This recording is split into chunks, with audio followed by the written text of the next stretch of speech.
चलिए जबलपुर से एक चर्चित खबर दिखाते हैं, जहां एक्टर और मॉडल से साध्वी बनी हर्षा रिछारिया ने धर्म, संत समाज और सामाजिक सोच को लेकर ऐसा बयान दिया है जिसने नई बहस छेड़ दी है। मौनी अमावस्या पर माघ मेले में गंगा स्नान के बाद हर्षा रिछारिया ने एक बार फिर ग्लैमर की दुनिया में वापसी का ऐलान किया। हर्षा का कहना है कि धर्म की राह पर वह अपने पन की उम्मीद लेकर गई थी, लेकिन वहां उन्हें लगातार तिरस्कार, अपमान और मानसिक पीड़ा झेलनी पड़ी।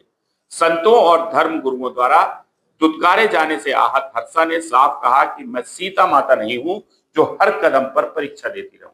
जबलपुर में एक निजी कार्यक्रम के दौरान हर्षा रिछारिया ने नारी, स्त्री और पुरुष प्रधान सोच पर भी खुलकर सवाल उठाए। उनका कहना है कि आज भी समाज में स्त्री को आगे बढ़ने से रोकने की मानसिकता सबसे बड़ी चुनौती बनी हुई।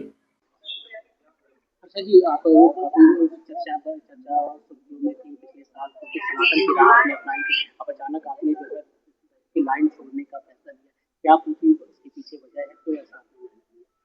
देखिए, सनातन धर्म कोई तब तक नहीं अपना सकता जब तक सनातन धर्म उस व्यक्ति को ना अपनाए।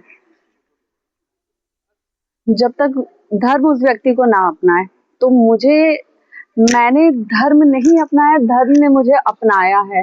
कि मुझे लगता है मैं बहुत सौभाग्यशाली हूँ कि मेरा जन्म इस धर्म में हुआ है।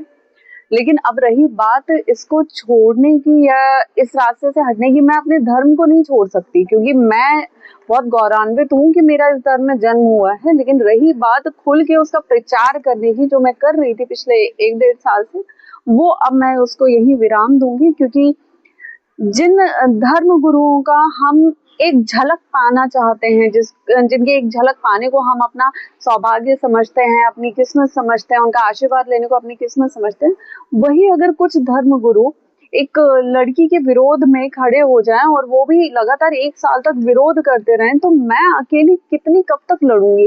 और सबसे बड़ी बात पता है क्या है कि हमारे धर्म की एक खासियत है कि जब हम धर्म के विषय में बात करना शुरू करते हैं ना, तो गैर धर्मों से पहले हमें खुद के धर्मों के लोग से ही लड़ना पड़ता है, उन्हीं के सवालों का जवाब देना पड़ता है, उन्हीं के पूरे शक को क्लियर करना पड़ता है कि नहीं भाई ऐसा नहीं ऐसा है। तो इसमें हम दूसरों से क्या बोलें, दूसरों का क्या करें कि पहले हमारे खुद के धर्म में वो एकता हो जाए। यहाँ पे स्वाभिमान, यहाँ पे ईगो इतना क्लैश होता है कि कोई लड़की कैसे आगे बढ़ रही है उसको कैसे रोकना है, उसको कैसे नीचे गिराना है।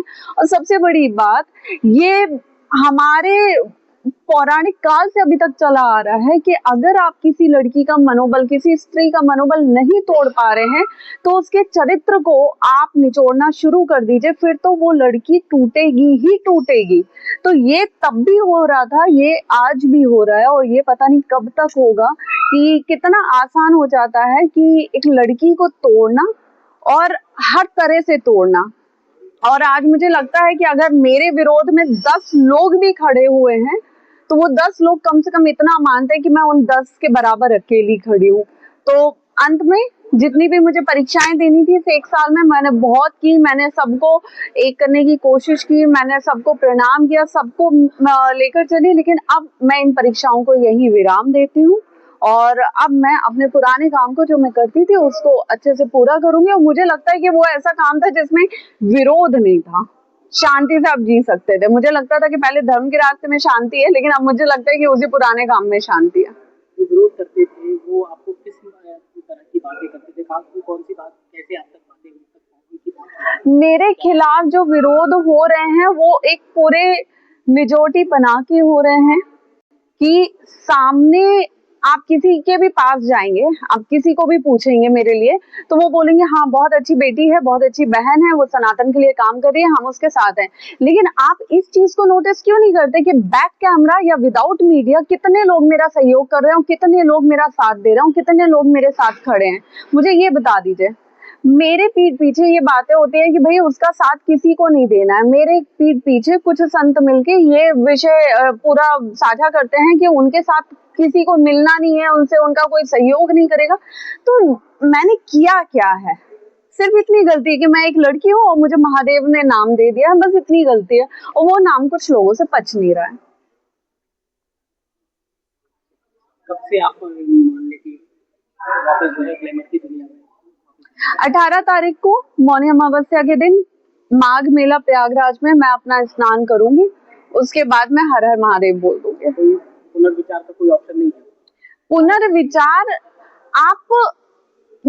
आज आप मुझसे सवाल कर रहे हैं, मेरी आत्मा जितनी दुखी है, जैसे 1 साल में मैं जितना रोई हूँ, जितना परेशान हुई हूँ, जितना मेंटल स्ट्रेस से गुजरी हूँ, आप कुछ संतों से जाके क्यों नहीं पूछते कि वो मेरे साथ में क्यों नहीं खड़े हैं, वो मेरा सहयोग क्यों नहीं कर रहे हैं, वो मुझे क्यों नहीं अपना मान के रख रहे हैं, वो मुझे क्यों कॉर्नर किए हुए हैं?